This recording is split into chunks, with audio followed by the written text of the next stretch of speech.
болғаннан кейін, балықты қуырғаннан кейін, ой майын шығарып, керемет мықты етіп қуырып жемесек, біз енді анау-мынау балықты қуырғанды дұрыс көрмейміз. Сондықтан мінекей өздеріңіз көріп тұрғандай әдемі етіп бүгін мен балық қуырдым. Ал егер осы балықтың рецептісін алғыңыз келсе, қалай қуыруды үйренгіңіз келіп жүрсе, онда менің парақшама өтіңіз. Мен сізді өз парақшамда күтетін боламын. Парақшама жазылып алсаңыз, мен қуанып қалар едім. Ал сіздерге сәттілік тілеймін. Мен сіздерді өз парақшамда күтетін боламын.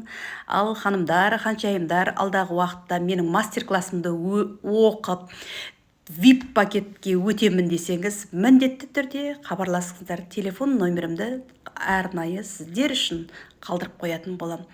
Ал құрметті ханымдар, ханшайымдар, тағы да айтамын, парақшама жазылып, мастер-классты оқып алсаңыз, мен қуанып қалар едім. Ол сіздер үшін.